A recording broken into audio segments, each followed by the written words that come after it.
what I had expected when this guy told me he had a plan. Is going for the Lydia Sobieska, and against Feng, it's an interesting pick. I think Lydia has very good things to play into this matchup. I think down forward 2 is very good at chasing down back Kempo, keeping Feng in check. You get a counter on it, you get a nice follow-up. But one thing I don't like about this matchup is in certain times where Lydia has to go into stance like after 1-2-2 and forward 2, Feng can be really difficult to deal with that back one, just putting a stop to a lot of Lydia's pressure. Without her, if Lydia wants to stop him, she has to do an anti-mash option, which generally is unsafe. So let's see how TETSU handles this. He said he has a plan. I'd like to see it in action, Bloodhawk. It's a very confident pick. He did what you said yesterday. I'll wait for Knee to pick his character first. Saw the Feng. Nice punch parry right from the start with the blue sparks. Yep. Looking for the full crash down forward 2 there. Could have been punished way harder, but we'll be happy about that. In a nerfed Lydia world, what do you think is the best way of playing this character? I think you can't. I think the number one thing that's changed about this character is don't use red tape. Okay. Down back 3, just stop doing it entirely. I think most of her game is still functional. For example, you see the cat hell sweep there after down forward 2. You just have to commit to it. That first hit, clean hit range is not good at all. You have to commit to it, get the 2 hits. So just situations like that, you have to change a little bit. I think Lydia is still very viable at this point in the game. Yeah, I think just play her different. I think that hop kick is still amazing, and I think one of the most annoying things about her, how even when she whiffs, like, she recovers so fast on a lot of the moves that whiff punishing her can be very difficult. Yeah. I think with a character like Feng, having access to something like shoulder as a whiff punish. I mean, it sounds nice, but if you miss it by a frame, all of a sudden you're... Yeah, no one's punishing a shoulder on whiff, that's the problem. First time anyway. Eventually you get there. Nice block. Down forward 1-2. Down forward 2. Nice. Another, once again. Classic Lydia set up there. Almost back forward 2. Cat 2 again. Looking red tape. Looking for the anti-mash options. And I mentioned it earlier. You just don't use this move anymore with Lydia. Back to the wall, maybe. That was probably the only time you should use it. And I think Knee was like, damn, this is the time you should use this move. I mean, what does she have the wall splash you now at that range? Forward 3+4, I think is the only thing. Forward 3+4. Okay. Outside of stance, I think it's forward 3+4 is the only thing.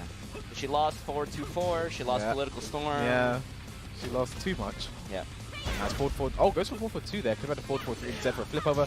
4-2, very nice.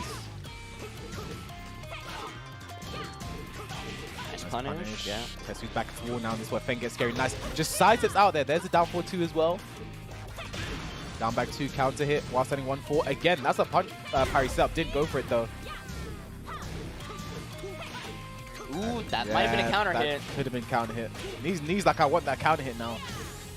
Oh, TETSU went for the manual low parry there. 15 seconds left. Rage available as well. Spends it. The cat 1.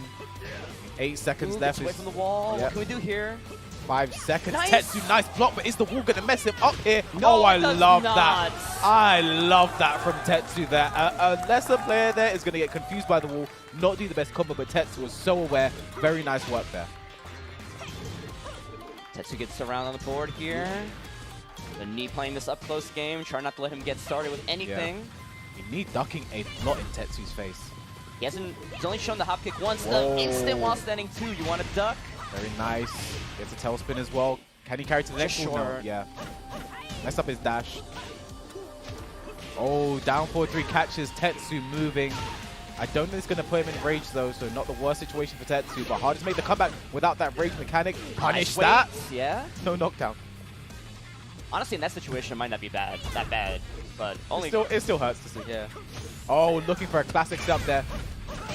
Nice, and you cannot do that. I mentioned it earlier, that Feng back 1 in those situations. What TETSU can do in that situation, if he is fast enough, is do the heaven enough 2, which is the low, which high crutches.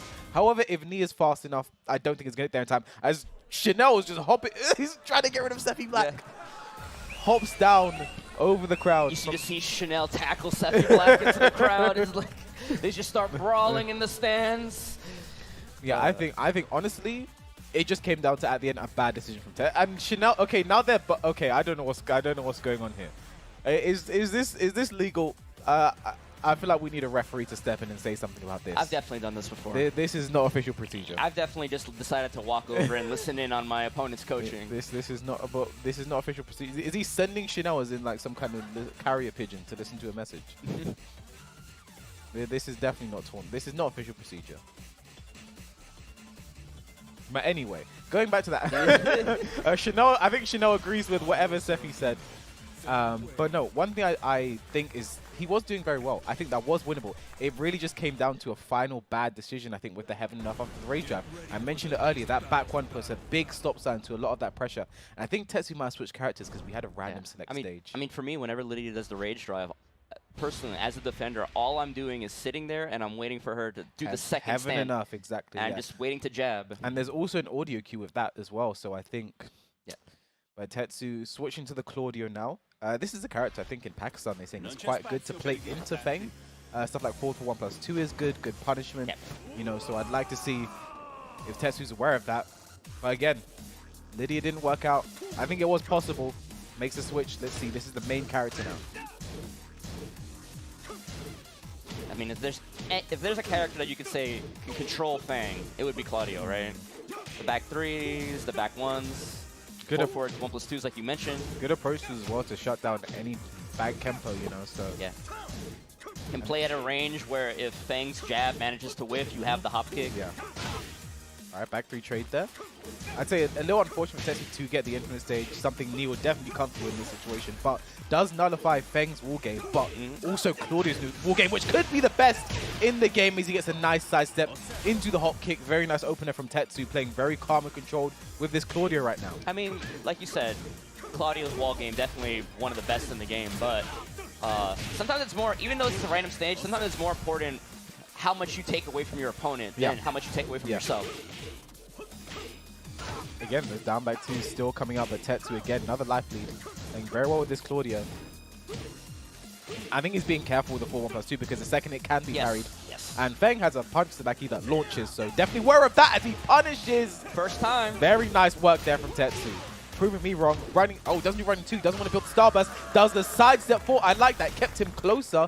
Didn't have the starburst animation with the running two. Sidestep 4. Good option there from TETSU. Yeah. Excellent start with the Claudio. Yeah, and even like back to what you would normally expect in that situation, would have given him a starburst and wasted it like right there. Because he already had it. He was aware of that, and that's a general Claudio thing. You do back two as a common filler for extra damage.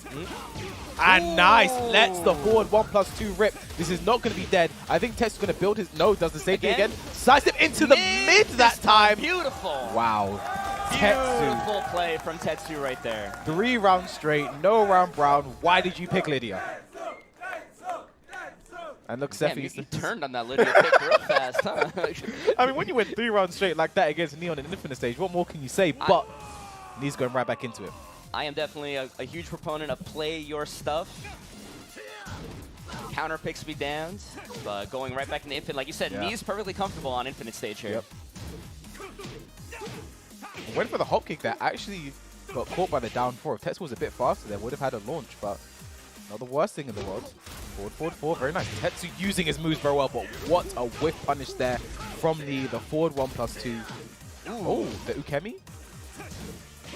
Nice punish. Yeah, and finishes it. Yeah, I love that delay there from me. Catches so many people off guard and finally gets around on the board against the Claudio. Oh, the jabs as well. Me completely switching, playing a much slower game now, but nice. Beautiful sidestep. Yeah, nice. You can't let something like that rip against TETSU. There's the starburst. Down back 4-3. And again, will he do it a third time? Nice step on the down forward 4. No punish though, but no damage taken. Running 2 just whipping there. Unfortunate. Lets it rip. No delay, so cannot be Sabaki'd. Alright, the down 4. Nice side step. Down 4 again from TETSU. Forward for 1+2. Nebula Slicer coming out. Down 2 into... That could be Sabaki as well. Yeah, I think that was a big risk there from TETSU. Oh, no looking punish. for a punish there. 15 seconds left. Life lead for TETSU. Rage right now for Knee. Spends the rage. 12 seconds left. Back 1. The jab goes under. Nice break on the throw. Essential break. 5 seconds left. Who has the life lead? TETSU. Whoa! Whip punish with the back 4-3. Excellent decision there by TETSU. I mean, playing this so calm and composed. Going to these final seconds with Knee and not looking out of place. Maybe taking some inspiration from the CBM set from earlier. Just like, maybe if I just don't do anything, I won't lose. Yeah. That was a bit unfortunate though. Did running 2, but it traded, so he did not get the starburst on it. We'll take the counter hit damage though. And he gets his starburst anyway. Yeah. Down 4 life lead again for TETSU. Don't get too over-eager, Yeah. though. Whoa, Oh, TETSU. no, never mind. Down Go 3 in. into the wild standing 1-2. TETSU 1 round away from knocking me out of the tournament. Oh, the hop kick. TETSU's feeling it right now. Under the jab. Let's get the Starburst on deck. There it is. Down back 3. I mean, this is definitely TETSU running Super 2. pen punch. And I got again. one. And the lows. Board 1+2. I think that's it. TETSU's done it. What an upset. TETSU from the loser's side coming up against me from Germany. Both German players defeating their Korea counterparts. And what an amazing moment between those two as well. Stepping back, lifting TETSU up. TETSU can't quite believe it right now. Head in his hands. I almost flew, by the way.